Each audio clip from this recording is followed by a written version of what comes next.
Welcome back, everyone. Now that we've gone over the basics about objects and data structures in Python, we're going to have an assessment test to quickly check your understanding. So we're going to do a quick overview of your first test in this lecture.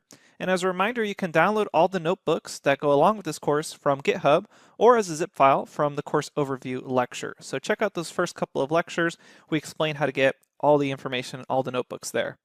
And then you have the option of either downloading the notebook and then answering the questions directly in that notebook, or you can just open up the link and then open up your own notebook locally and answer the questions there.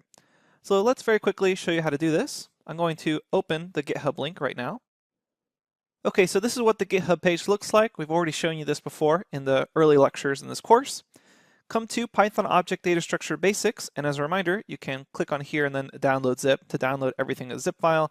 You unzip it, you have those notebook files, and then you can use Anaconda Navigator to go to wherever those zip files or those unzipped files were saved.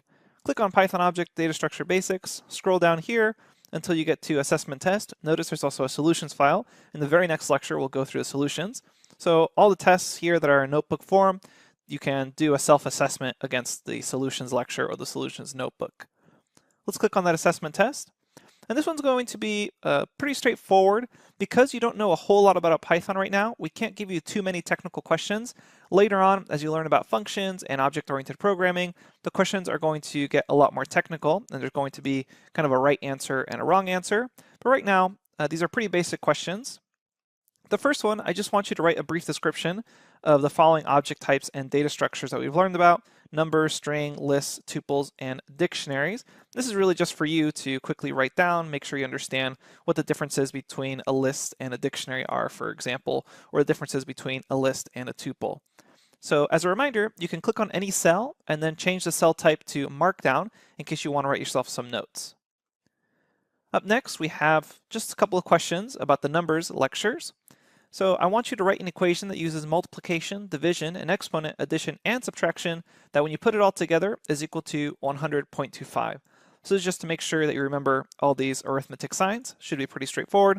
And this is just to test your memory. Again, you can just work backwards from 100.25 to actually grab the numbers that makes that work. Then I want you to answer these three questions without typing any code, and then use code to check your answer. So I want you to see what's the value of this expression, and this expression. So this is testing order of operations, see if you remember that. And then here's an interesting question. What is the actual type? So that's the data type of the result of here. So as a hint, we have an integer being added to a floating point number being added to an integer. So what would the type of that be? Then I want you to find a number's square root as well as its square. So find its square root and then figure out what its square is. So to the power of 2. Okay, then we have strings, and for the given string hello, give an index command that returns the letter E. So you're going to enter your code below right here, so print out E using indexing. Then I want you to reverse the string hello using slicing. So we kind of showed a quick way to do that later on, or earlier in the course I should say. Then given the string hello, give two methods of producing the letter O using indexing. So notice O is the last letter in the string S, so there's two methods of grabbing that last letter. See if you can figure them out using indexing. Then lists, I want you to build the list 000 two separate ways. Go ahead and review the lists lecture to figure out how to quickly build out the list two separate ways. Then I want you to reassign hello in this nested list to say goodbye instead. So using indexing, grab hello and then reassign it to be goodbye. Then I want you to sort this list below, so see if you remember that method call. After that, we have dictionaries. So this one's going to be a little tricky because first off, we start off with just simple grabbing the keys and value pairs. So for this first dictionary, or really all the dictionaries, I want you to grab the string hello. The first one should be pretty basic. You see here you have a simple key, and then you have a hello. So it's just D and then simple key, so I kind of gave you the answer for that one. The second one's going to get a little more complicated, so let's zoom in and really look at it here. Notice that we have a dictionary nested inside another dictionary. So you're going to need two calls there. And I recommend that you break this down in steps. Then we have something that's even a little trickier. And just as a quick reminder, these are pretty unrealistic expressions of dictionaries or lists. This is just for you to practice indexing and key calls. So again, try to grab hello from this. And if you're able to do it, then you really understand indexing and lists. And then finally, this is the last one. This is going to be pretty hard and annoying, but just break it down step by step by grabbing keys and then index key and then maybe another index, etc., until you get to hello. Then I have a quick little question here that we've probably asked you before. Can you sort a dictionary? Why or why not? Then we have tuples. So what's the major difference between tuples and lists, and how do you create a tuple? Then we have sets. So what is unique about a set? What makes a set different than, say, a dictionary? And then I want you to use a set to find the unique values of the list below. And then finally, we have a section on Booleans, and this is a bonus section, so you don't really need to do this if you don't want to, because it uses comparison operators, which is going to be the very next section of the course. So consider this kind of a bonus section for you to read through, because in the very next section, we're actually going to cover a lot of this. But what we see here are operators. So these are comparison operators, the description of the operator, and then an example of the operator. And I want to see if you can kind of teach yourself what these comparison operators are in order to answer what the outputs are here. And even if you don't really know comparison operators formally in Python, it should be pretty obvious what something like this would be. Is 2 greater than 3 if you've done some basic mathematics before. Again, this is an optional section because we haven't officially gone over comparison operators. We're going to do that in the very next section of the course, so kind of think of this as a bit of a preview before that. Then we have one final question. What is the Boolean output of the cell block below?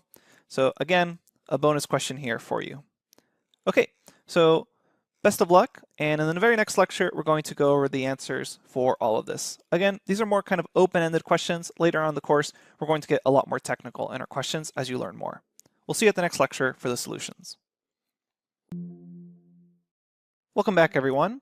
In this lecture, we're going to quickly go over the solutions for the Objects and Data Structures assessment test. So first off, we had that first question which just asks you for a brief description of all the following object types and data structures. We're going to go through that first and then head over to the notebook. So numbers, pretty straightforward. There's basically 2 types of numerical information that we can store. Those are integers for whole numbers, and floating points are numbers of a decimal. Then we have strings, which are an ordered sequence of characters, lists, which are an ordered sequence of objects, and lists are mutable, meaning you can change items that are in a list. Tuples, very similar to lists, except that they're immutable. They're still an ordered sequence of objects themselves. And then dictionaries, those are key value pairings, and remember those are unordered. So now let's hop over to the other questions in the notebook. Alright, here I am at the solutions lecture. Pretty straightforward stuff. We just went over the first question, which was just answering about the data types. Then we have numbers. So all we had to do for this one was write an equation that uses all the various arithmetic methods we just discussed. And your answer is probably different than mine, but all you had to do was use multiplication, division, exponents, addition, and subtraction to somehow get back to 100.25.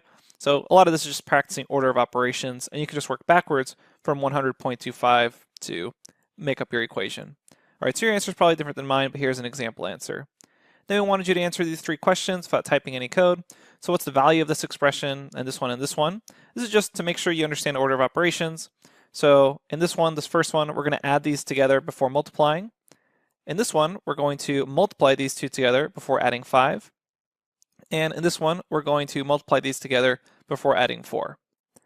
And then the next question, what is the type of the result of the expression 3 plus 1.5 plus 4?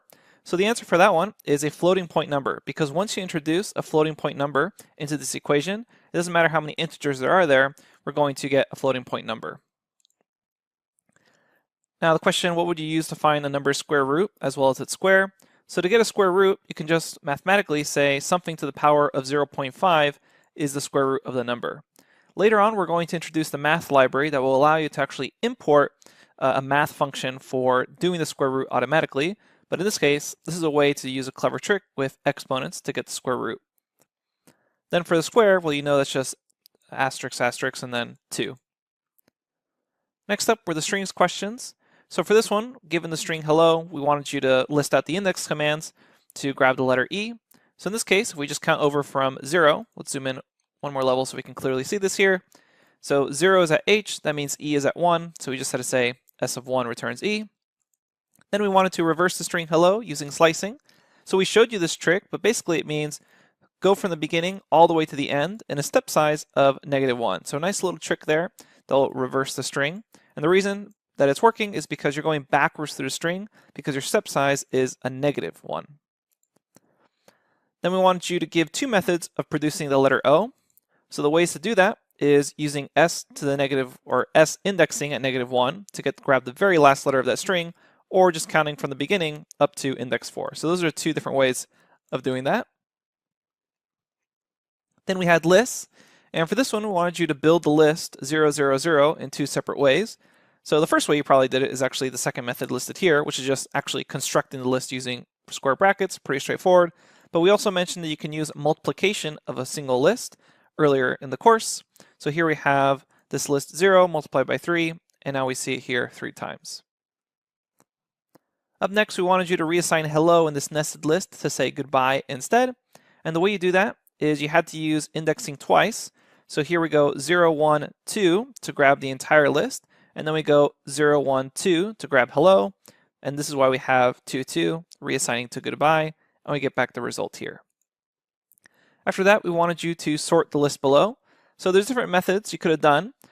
One method that we showed you was this dot sort method, and then you just call the list again.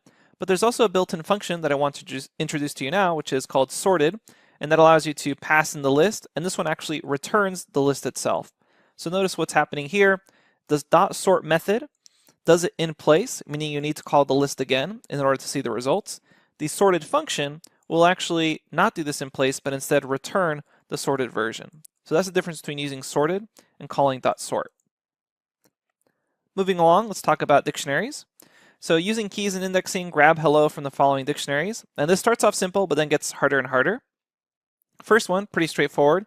You just pass in simple key to get hello. And in the second one, you have two key calls here. So first you do K1, and that brings back this dictionary. And then to get hello from this dictionary, you just say K2. Then this one's getting a little trickier. So first we have to call K1, which brings us back this entire list right here. Then we have to call 0 on that list, because notice, and this is kind of the really tricky part, is that this is a list of one element. So in order to grab that dictionary, you had to call 0 there. So that one's really tough. And then the next one is nest key. So from there, you're just kind of dealing with a normal dictionary. And then you have that list coming out. So we want to grab the second item in that list. And a lot of people get tripped up by this last one. Why is there a 0 there? And that's because, just like before, we have a list of one element there. So if we just want to grab that one string element, we can say 0 and then get back hello.